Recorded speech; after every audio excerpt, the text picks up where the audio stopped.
In my last video, if you watch it, I'll put a link up. I made a drawbar to keep a number 2 Morris taper and a Jacobs chuck in the lathe so it wouldn't walk out on me. So today we needed to make a push bar to get it back out. And it basically goes in the same side. It's just a larger push bar than I had. I've got the bowl attachment for the lathe, and it has that silver spacer which pushes the black sleeve out farther. So you can see the smaller push bar that I had that came with the lathe, which was certainly adequate. Had a small end on it, and we can tell what the difference is between the two. It's actually have it coming out just a little bit past on the end, but a couple inches, 2.5 inches more. So we put it back in and needed to mark it up to cut it. I did the same way that I did the drawbar. I cut it and then had it die to where I threaded the one end of it, and the other end of it I slightly rounded it on the sander. But here I want to give it a little more than what I had. I mean, might as well put a little more onto it, and that's about where the insert would go. So I cut it with a hacksaw and then sped this up real quick. It was really the same as the drawbar. Put a little oil on it, get the die set, get about half turns, back it up, half turn, back it up, make sure it doesn't catch, make sure there's nothing that gets in it, and give it about the length of the insert, you'll see. And I had this block of Purple Heart. I do Purple Heart pins for the Freedom pins. I'll drop a link down in the description, but it's for the overseas men and women in the service in combat zones. So I had a nice block of it, and I thought, well, probably 2-inch block. The length of it would be a nice heft on the end of that push bar. So I got it about 2-inch square, took it over to the table saw with the sled so I didn't have any tear out, and then came back and marked it off for the center. It's really turned out to be a nice piece of wood. And then we're going to drill the hole for the insert. And I put the automatic center punch, put a hole close enough. Then we'll take it over to the drill press. I measured the insert and put that onto the drill bit. I wanted to go a little farther down than the insert just for glue and anything that might be down there, particles. So I squared it up with a brad point, always use a brad point, and cleared it out, and then went down just a little more. So we got that done, squared away, nice clean. And then we went to tap the hole. I find it a little easier to tap the hole for the insert than just try to muscle the insert in. I've had things crack before on me, so a long time ago I started tapping. It's easy to get a tap for it.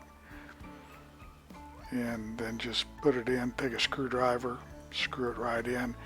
I left it a little below where the hole is, because there is a little shoulder on that rod. When you do the die, it will leave a little bit on the end.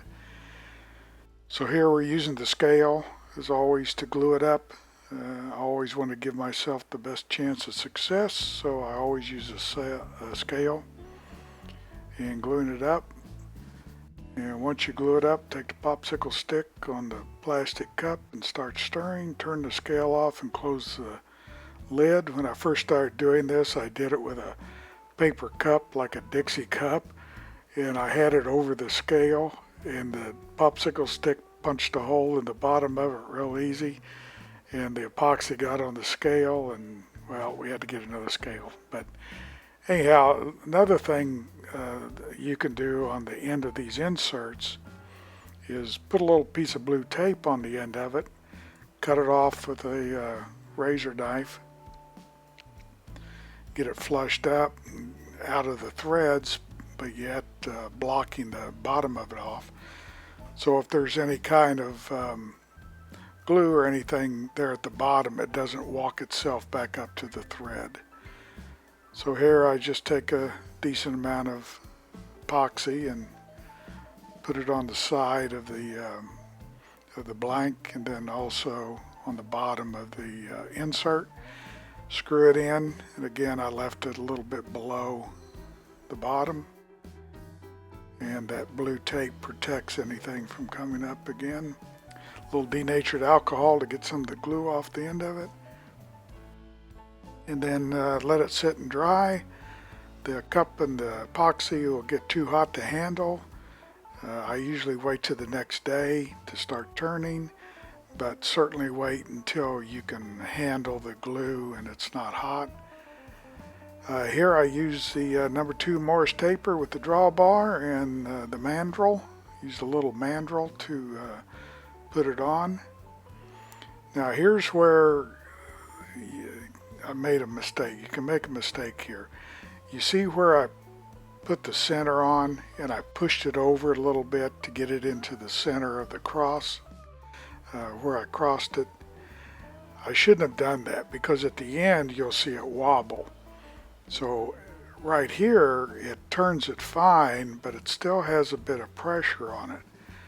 And you'd think, well, it would turn it and be straight, but it doesn't. At the end it comes back to where it was. What I should have done is taken that live center and just put it straight up to where the piece of wood was and tightened it down, and then it wouldn't have wobbled at the end. Turned out fine, but it's just something I should have done a little better. But here I have a my gouge, my roughing gouge, and I just start whittling down on it.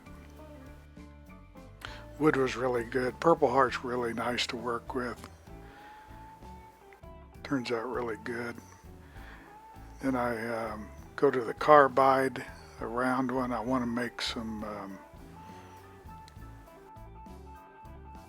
coves.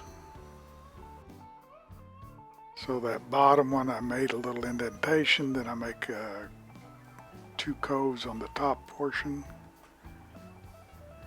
and round the top of it off to where when it fits in my hand, it'll be in the palm of my hand and it'll be easy to use. So I used a larger round on the top. Then I started sanding. I started out with 80. I probably could have gone to 220 or 230, but started sanding it. Sanded very well.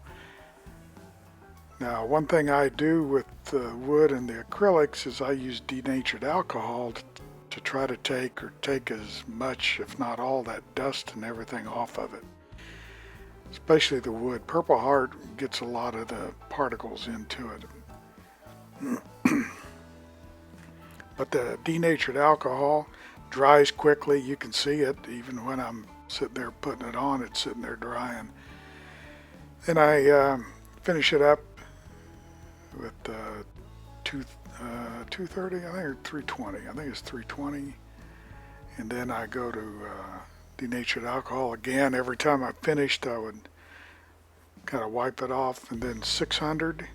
Finished up with 600 to smooth it off. And got everything rounded up. Again, denatured alcohol. And we take the live center off to get that nib squared around. Now you see how it wobbles a little bit? That was the tension that was on it. I think if I would have just put that live center up, it wouldn't have wobbled like that. Not that it made any difference at all, but you can see that denatured alcohol, how fast it dries. But then I started putting sanding sealer on it. I think I put 3 coats. That Purple Heart really absorbs it. So I put it on pretty thick on all 3 of them. And it dries very quickly too. And then I put some polish on it. I think there was 2 coats of polish.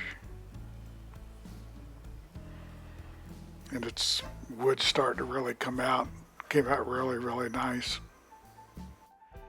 And then you just very easily take the end and screw it right on. I didn't use any epoxy on it. I just screwed it in and it snugged up and really well. So it turned out good. And then like the knockout bar, I had the Morse taper and the chuck and just pops it right out. Easy way to do it. And I like the large handle on it. So again, it turned out very well. The wood and everything was really turned out nice on the lathe and polished up very nice. Fit my hand very well, especially the palm of it when you push it out. So it was a nice addition with the drawbar that I did the previous video. Basically the same thing. The only thing was there wasn't the dyed end or the threaded end on the other end of it. It's just for knocking everything out. I almost wish I would have used that Purple Heart on the drawbar, but both of them turned out good. You can certainly pick out each one of them rather easily to which one you're grabbing. You can also see the shorter end of it on the drawbar because of the Morse taper went into the lathe so far. But I was quite pleased with the with both of them, with the knockout bar and the push bar and the drawbar. So thanks for watching the video. Thanks for stopping by. Please subscribe if you haven't and ring the little bell because there's more videos to come. So thanks for stopping by and please keep in touch.